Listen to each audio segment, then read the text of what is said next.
Welcome to the Jartys, a celebration of fantasy football and more specifically one fantasy football league.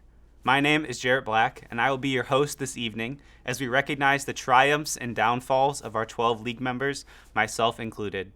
Whether you are a member of the league or someone who has randomly stumbled across this video, I highly recommend you check out BloomfieldFantasyReference.com, the website put together for our league by our very own Garrett Fulby. It is truly incredible, and I will include a link in the description of this video. Our award show tonight is dedicated to the 2023 season, but after the Jartys did not happen last year, I wanted to give space to recognize the 2022 season. This season was dominated by Jason Silverstone and Daniel Benuni, only for a 5-9 Max Levine team to make the playoffs off rotisserie scoring and then run the table. But before we advance, I wanted to give one of our league members a chance to share on that season, partly because he may never find that level of success again anytime soon. What up, fantasy football, left parentheses, U.N.I.T. Is there another dot? Close parentheses. One of the league's best owners reporting in here was tasked to give a short video talking about my season last year, my team last year. Those were my guys.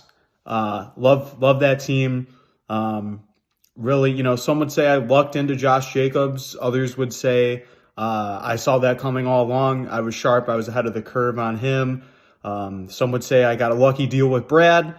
Others, the people behind the scenes would know that deal took hours to complete. And I actually left that deal. Brad left that deal feeling he fleeced me. Davis Mills held up that deal for maybe a good hour and a half, 2 hours on the phone.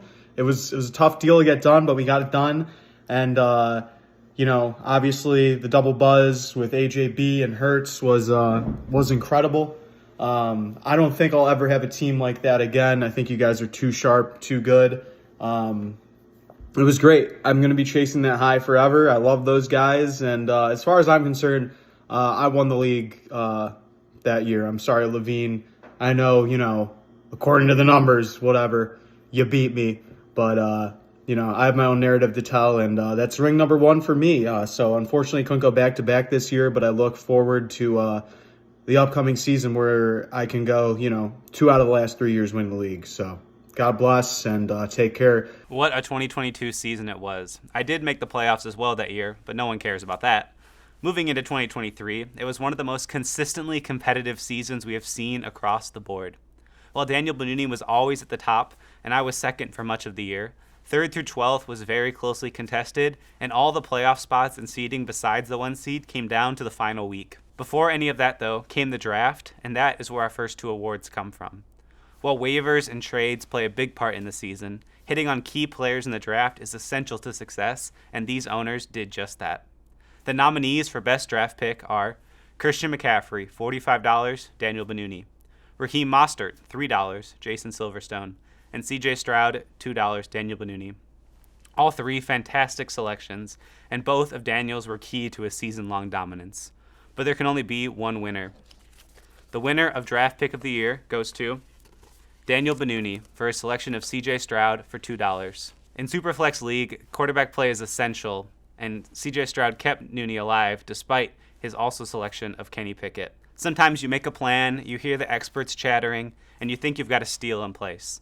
And then it simply does not work out. Think Trevor Lawrence, Calvin Ridley stack. Our nominees for Worst Draft Pick are Cam Akers, $19 to Jarrett Black; Austin Eckler, $42 to Merrick Bank; and Miles Sanders, $16 Jason Silverstone. The winner for Worst Draft Pick of the season, Cam Akers, $19, Jarrett Black. Thank you, guys. Cam Akers, you had one of the most forgettable seasons I've ever seen in the history of the NFL, between being cut after the first week of the season and tearing your Achilles with the Vikings. We will not be running it back again anytime soon. I wish I could get my $19 back. Our next awards are focused around waiver claims, sponsored by Silverman Solutions. Do you have a bunch of fabs sitting around that you need to get rid of? Do you think that every tight end is the next coming of Gronk, but you just need a little bit of help spending all your money on them? Introducing Silverman Solutions. Here at Silverman Solutions, we believe that Fab is just for weeks 1 through 3, and that you'll figure it out the rest of the way after that. The only reason Luke Musgrave didn't finish as tight end 1 this year is because the Packers used him incorrectly, And $100 for Eli Mitchell is always a sound investment. If you plan on winning a playoff game, Silverman Solutions may not be for you. Contact a fantasy football expert before you or a loved one begins working with Silverman Solutions. Silverman Solutions. Spend like never before and dominate week 4. Happy Brad Tight Ends Day. Yes, sir. Shout out all Brad's tight ends out there. Beautiful thing. Tyler Higbee, Zach Ertz, David Njoku. That's just to name a few. So many out there. Tyler Conklin, stud, so just name a few. David Njoku again. I can keep going on and on about some of the greats. Luke Musgrave, Dalton Kincaid, Juwan Johnson, Hunter Henry. I'm not looking at a list. I'm actually looking at all the games that Brad lost this season. Hunter Henry again, beast. Thank you for those words from Silverman Solutions. While Brad was busy picking up every average tight end known to existence, other league members were busy working the waiver wire, knowing that the league does not end when the draft does, but key acquisitions throughout the season are vital to season-long success. The nominees for waiver claim of the year are Kyron Williams, $0, Jonah Lopas, Puka Nacua, $61, Noah Nathan, and Gus Edwards, $17, Alex Ross. All vital acquisitions made pretty early in the season due to injuries and other factors that gave these teams life and allowed them to make moves down the stretch to compete for a championship. The winner for waiver claim of the year,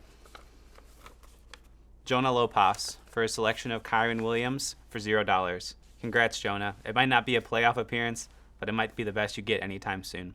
While sharp waiver acquisitions can help make a team, on just the opposite end, bad waiver acquisitions can break a team. And next are our nominees for worst waiver claim of the year. The nominees are Joshua Kelly, $78, Alex Ross, KJ Osborne, $20, Merrick Bank, and Zach Evans, $26, Daniel Benuni. The winner of worst waiver claim of the year, Alex Ross, for a selection of Joshua Kelly for $78. After the Austin Eckler injury, hopes were high, but that one truly never did pan out, with Joshua Kelly putting together terrible performances almost every week and costing Alex some matchups early in the season. The draft and waivers are two key parts of roster building, but the final piece is trading. When two managers make a deal, they're often thinking that they got the better end of it, but that is often only true for one side. The nominees for Trade Fleece of the Year are Merrick Weingarten, receiving Sam Laporta for Cole Kmet, Jarrett Black for receiving Tank Dell, Justin Jefferson, Ryan Tannehill, and Seven Fab for Bryce Young, Hollywood Brown, Terry McLaurin, and Chris Godwin, and Daniel Benuni for receiving Kyron Williams and Mike Evans from Jonah for Jamar Chase. The winner of Trade Fleece of the Year, Merrick Weingarten, Sam Laporta for Cole Kmet with Daniel Michaels. While rotisserie scoring has been greatly growing in popularity in the fantasy football community, removing the luck of matchups and rewarding teams that score high points even if their opponents score higher, we still saw some great head-to-head matchups this season. The nominees for matchup of the year are Alex Ross versus Garrett Folby.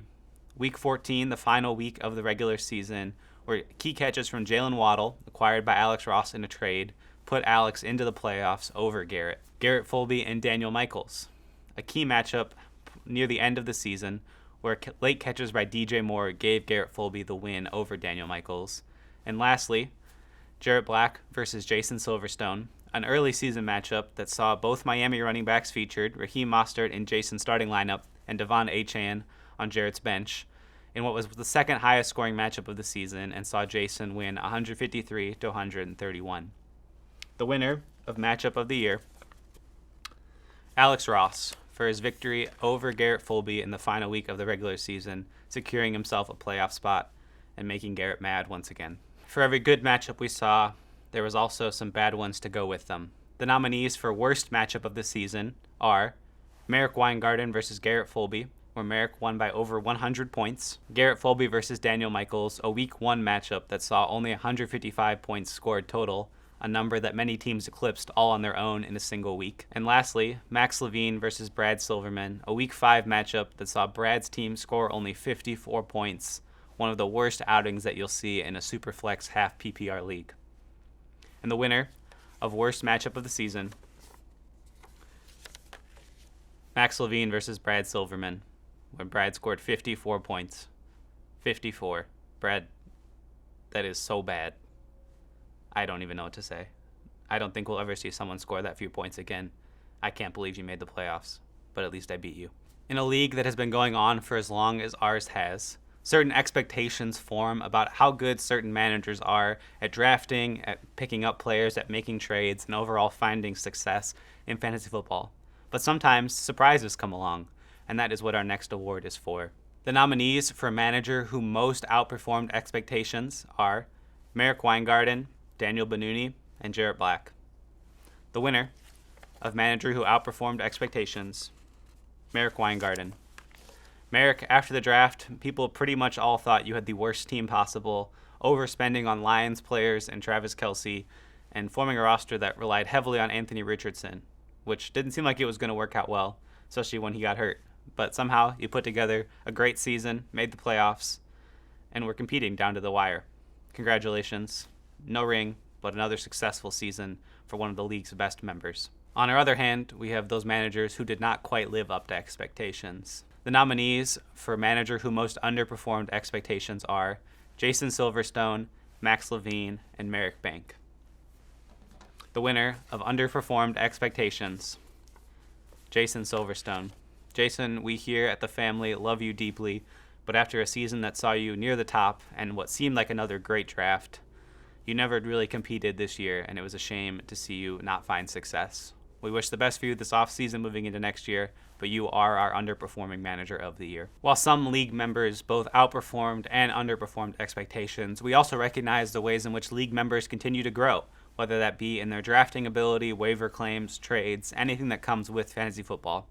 Our nominees for most improved manager of the year are Alex Ross, Jarrett Black, and Brad Silverman. The winner of most improved manager of the year, Brad Silverman. After countless seasons of losing, Brad finally made the playoffs this year, and we are glad to see him there as it gave us an easy victory in round one. Thanks, Brad. A huge part of finding fantasy football success is the willingness to make big moves, to take risks, and to try to win a championship, even if it maybe means costing your team regular season wins. The nominees for the Dan Campbell Award, those who put themselves out there the most, took the biggest risks, are Alex Ross, Jarrett Black, and Noah Nathan. All three of these managers made countless moves and deals, trying their best to catch up to Daniel Benuni, although unsuccessfully for all three. The winner of the Dan Campbell Award is Jarrett Black. Thank you, guys. Whether it was trading for CeeDee Lamb, Justin Jefferson, Tank Dell, or any of the other players that became key parts of my roster, I laid it all on the line this year to try to get that championship and fell a little bit short, but I'm excited to get back after it next year. On the other hand, we have managers who tried to make moves and they did not go well. The nominees for worst GM of the season are Merrick Bank, Jason Silverstone, and Noah Nathan. And the winner of worst GM is Merrick Bank. A tough one to argue this season. While there were key acquisitions early like Adam Thielen, things went down quickly and some bad trades removed any chance he had of competing for a playoff spot and a championship. But there's always next year, Merrick.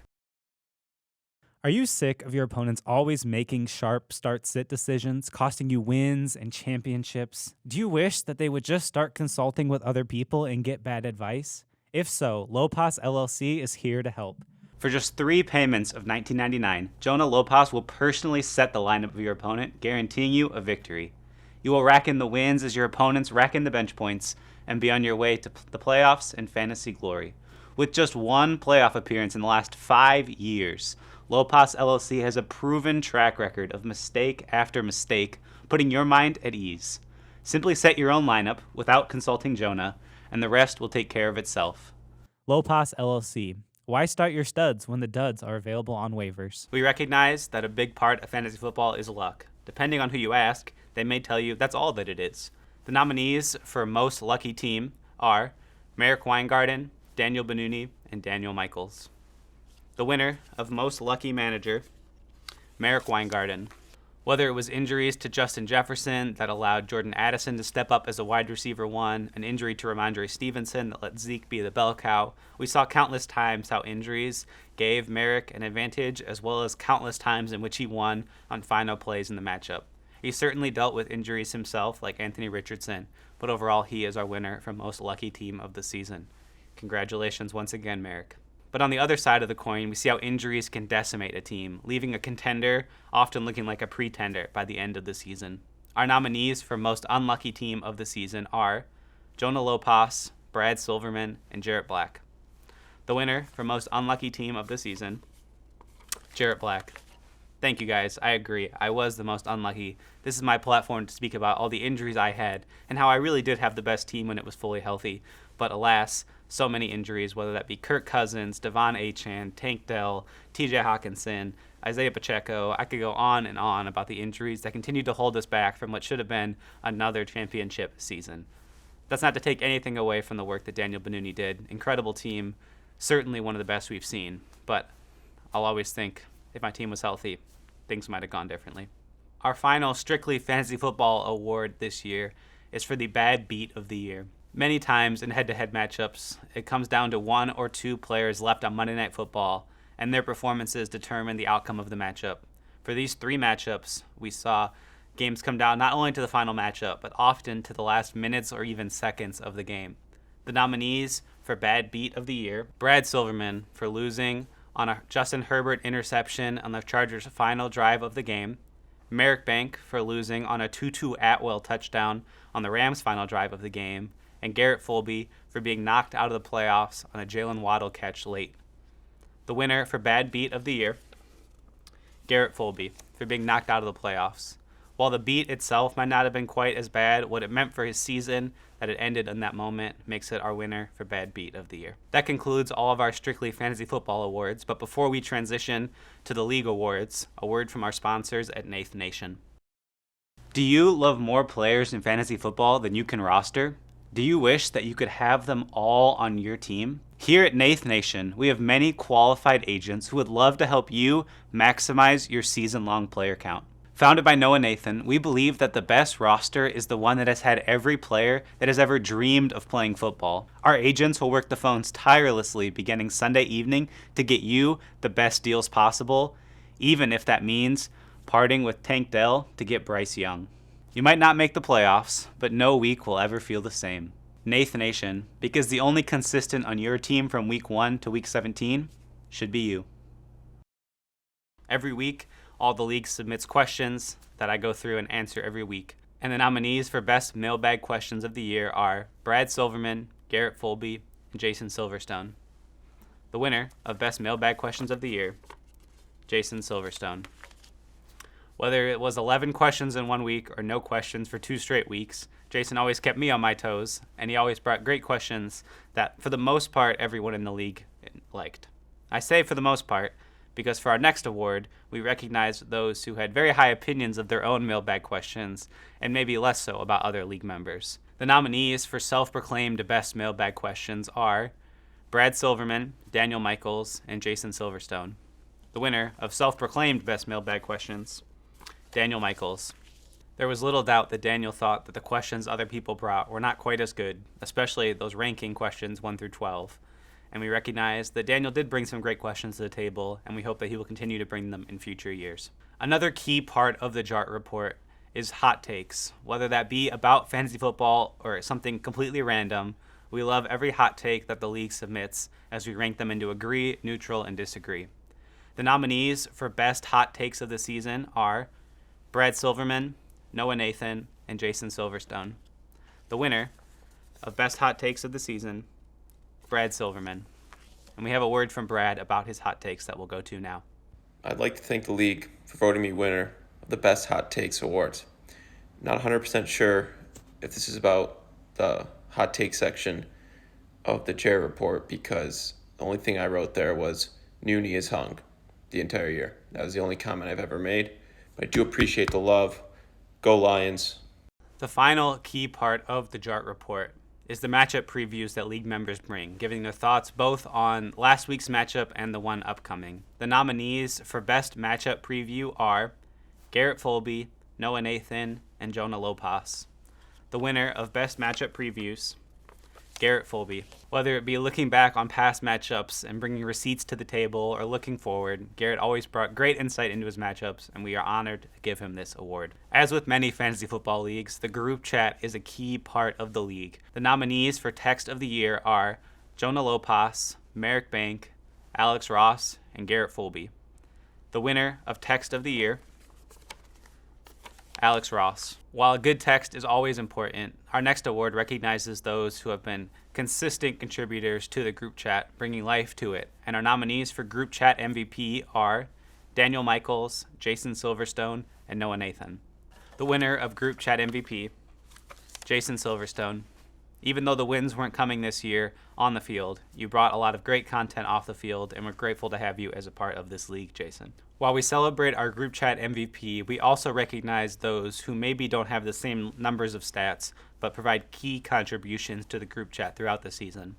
The nominees for Sixth Man of the Year in the group chat are Max Levine, Alex Ross, and Daniel Michaels. The winner of Sixth Man of the Year is Daniel Michaels. Daniel, it is hard to argue that this award belongs to anyone else besides you. Keep up the good work, and while we have never met in real life, your texts make me hope that we never do. While the group chat often brings a lot of fun and camaraderie, there's also, of course, division that occurs, and our next two awards recognize that. The awards for most annoying and most petty recognize this, for those who brought division, who were just consistently annoying, and who didn't take their losses very well. The nominees for both of these awards are Jarrett Black, Merrick Weingarten, and Jonah Lopas. The winner of both Most Annoying and Most Petty is Jonah Lopas.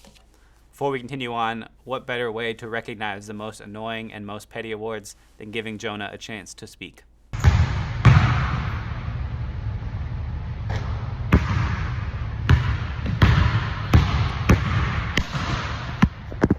Oh, what's up, boys? Didn't see you there. It's just putting some work in, trying to prove to everyone that I am better than Caitlin Clark, and I would absolutely work her in a game to 11. And that's what brings me here today, is the proud recipient and winner of both awards, actually, the Most Annoying and Most Petty award of the Unit League this year. And gotta say, I'm pretty proud of both of these. Definitely deserved, definitely expected to win both of these awards after Michigan's national championship and the Lions making a little run here in the NFC Championship. A lot of hating moments for no other reason than to get tapbacks in the channel and attention from my friends, which can lead to being both annoying and petty. And I would expect nothing less from these awards. A lot of sending players' names with exclamation points when they score a touchdown on Sundays. Sure, it's a good bit once or twice. Probably don't need to do it every 10 minutes. I get that, but that's kind of my role here in this chat, and I will likely continue it to a certain extent. Maybe ease off a little this year. We'll see how my team does. Already getting some studying in for the fall, but yeah, appreciate the award. The awards. We'll continue to work hard at this stuff and come back better than ever next year. Thank you, Jonah, for those words. While it may become clear now from this point in the video that this league takes fantasy football pretty seriously, there are those who perhaps care the most and those who care the least. Our nominees for those who most cared this year are Daniel Benuni, Jarrett Black, and Noah Nathan. The winner of Cared the Most is Jarrett Black. Yeah, that's pretty hard to argue as I stand up here doing an award show in a suit. And once again this year, despite making the playoffs again, continuing to have another great season, I fell short of a championship. And before we move on, we have a word from our next sponsor. Are you tired of getting close to the finish line but never getting a ring? Has you or a loved one been wronged by the fantasy football system? If you answered yes to any of these questions, you may be eligible for the new Ring Claim System by Jarrett Black. Why do you need someone else to give you a ring when you can just claim one yourself? With our system, simply state how you were wronged, and we will send you the rings you so rightfully deserve. I have already claimed 2 rings for collusion, and I might claim a 3rd this year for injuries. Ring claim. Because the only thing standing in the way of you and a championship is you. Thank you for those very true words from our sponsor. I'm wearing black today to mourn the fact that none of you seem to recognize I've won a ring, but hopefully those words from Ring Claim will change your mind. The nominees for Fairweather Manager of the Year are Alex Ross, Daniel Michaels, and Max Levine. The winner of Fairweather Manager of the Year is Alex Ross. Often heard from after any win, but often crickets after any loss. Alex was always present in the good times and nearly always absent in the bad times. We respect it, we have nothing against it, and we are glad to give him the award for Fairweather Manager of the Year. Jarrett is not the only one to put together power rankings, as Jonah Lopas also produces weekly rankings for the league. But there can only be one best power rankings, and the winner for Power Rankings of the Year is Jarrett Black. This comes as no surprise, as Jonah is often incredibly emotional in his power rankings, moving people up and down at a whim, while I remain much more logical and strictly based in facts and solid assessments of teams. Jonah, maybe next year. For our second to last award of the evening, we recognize the manager who overall had the best season. Maybe they didn't win a championship for different factors, but they brought the most to the table, consistently making good moves, acquisitions, doing the best, and just making smart plays all season long. The nominees for Manager of the Year are Daniel Benuni, Alex Ross, and Jarrett Black. And the winner of Manager of the Year is Daniel Benuni. While Daniel did not have to make as many moves as other managers, this is due primarily to a phenomenal draft and acquiring Kyron Williams and Mike Evans for Jamar Chase from Jonah. We think Daniel is a great choice, and obviously his championship recognizes the kind of season that he had. Daniel is putting himself on the map as a great owner, and we're happy to see it after some rough seasons around COVID. Our last award of the evening recognizes the Family of the Year. Here at the Jart Report, we believe that your fantasy football team is more than just a collection of players, but it truly is a family. And so this award is perhaps the most prestigious of the evening, and our nominees for Family of the Year are Merrick Weingarten, Daniel Michaels, and Daniel Benuni. The winner of Family of the Year, Daniel Benuni. Daniel, once again, what can we say? Your team stuck together throughout the season, overcame different obstacles and challenges, and ultimately dominated all season long on your way to a championship. Congratulations to you and your family. Well, that does it for us here at the Jartys. We truly had so much fun this season writing the report, managing our team, coming down to the wire, and we hope you guys all had fun this season as well. We look forward to seeing you guys next season, and if you haven't already started scouting, you're 2 months behind. Get going. Wanted to take a second to just remind you all where she lives now, who she lives with out here in New York City. We'll be getting that 2023 sticker soon. You know, she's been meant to be here for a while. Last year we should have had her. Levine came out of nowhere, but, you know, that's 2 years in a row, the only 2 years of auction in which Nooney has absolutely dominated the regular season. Road to points, not even close. Y'all weren't even within three games. Second place, so I'm proud of you, D-Mikes. You pulled yourself out of the rubble, but you also took this L in the playoffs, which is uncommon for me, but, you know, in the Daniel Bowl, Nooney falls through, brings home the gold. Looking forward to next season, boys. There's no more 2020, 2021 Nooney. There's only 2022, 2023, and now forever champion Nooney. We'll be seeing you.